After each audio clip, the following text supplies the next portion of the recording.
Okay, today's mission is to put this on this.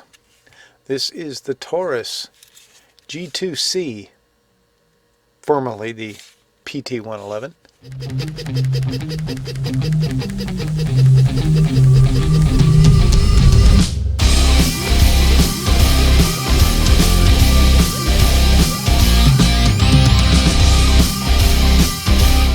It comes with a different grip texture than the older model PT-111. It's a much more aggressive grip texture, and at first feel you think, wow, I may not need any kind of enhancement on this grip. But what I found is two things. Number one, if you think about carrying this gun, if you're thinking about making this your concealed carry gun, you may find, in fact I can almost guarantee you will find, that that is a little bit more abrasive than you want against the more delicate skin of your midriff. Even if you're a guy, and I don't care how tough you think you are, that skin is a little on the tender side. So there's that. And number two is that texture is pretty limited. You can see there's some spots around here that have it and a lot that don't.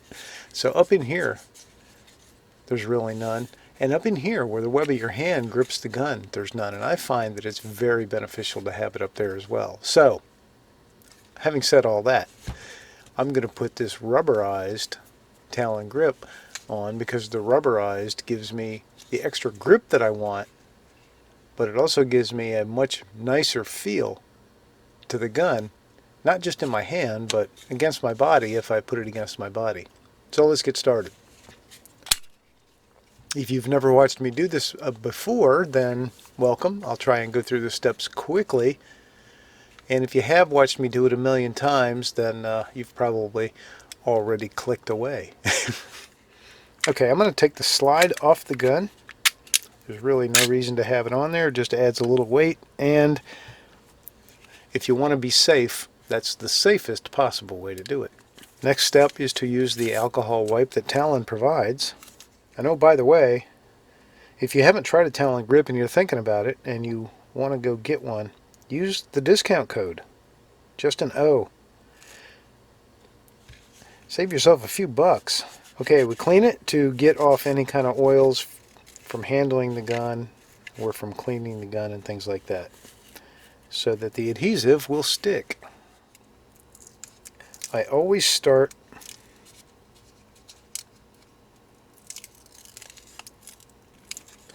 on the left side because that's how the original instructions always were. So it may not be that important, but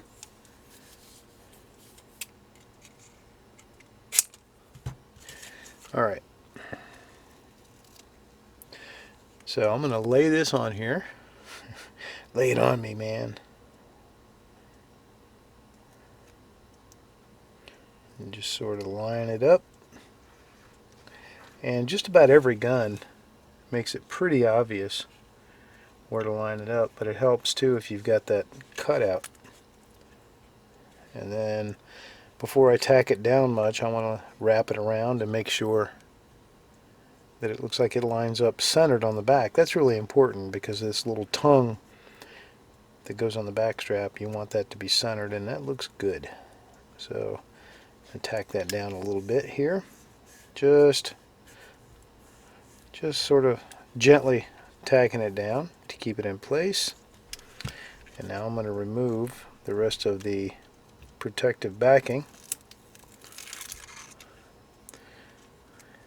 so that I can bring this around. So I'm going to put it muzzle down again.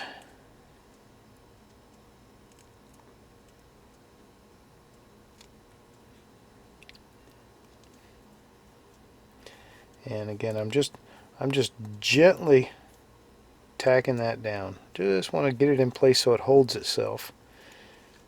But I may need to reposition a little bit as I come around to this side. I don't know, that's looking very good. Looking very good.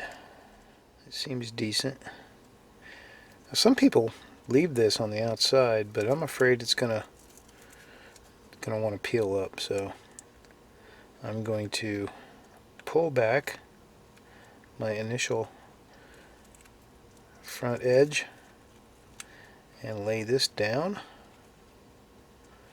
Try and tack it down good.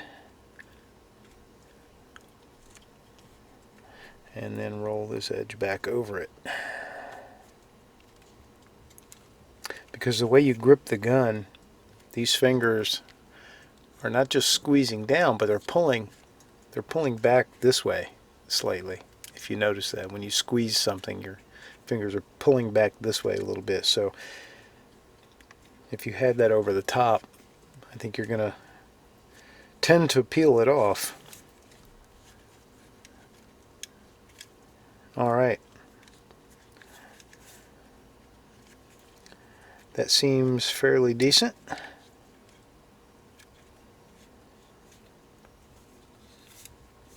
So now, the next important step is to heat it. Heat it with a hairdryer. If you have a heat gun, you can use that. I wouldn't use it on the highest setting, but use a hairdryer on the highest setting. Heat it up.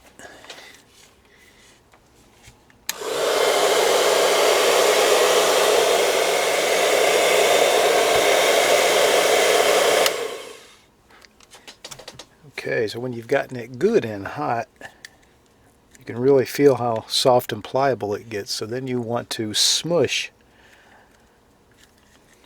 Just smush it down, straight down, from every possible angle and every spot, especially on the edges.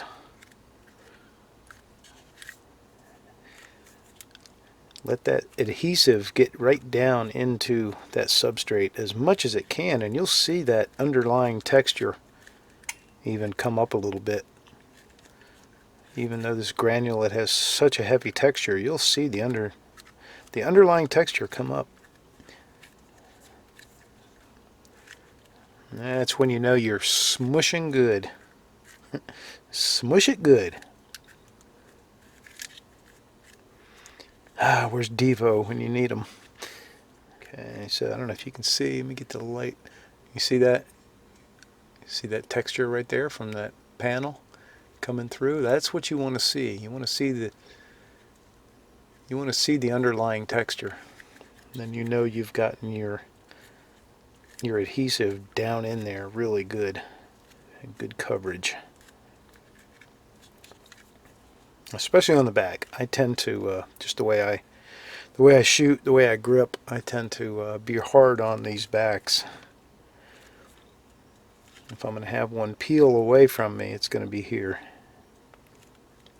So I try and get that down really good.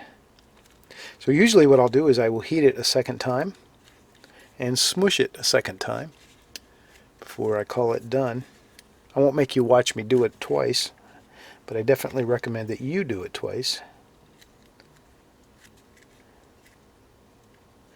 And there you go. So let's put it back together, make it look like a pistol.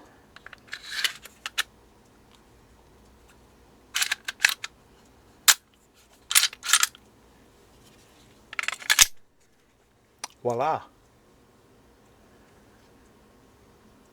Transformed right before your very eyes. Not just aesthetically, but boy, it feels so much nicer. I can't tell you how much I love the rubber Talon grips. That makes it ready for more range time.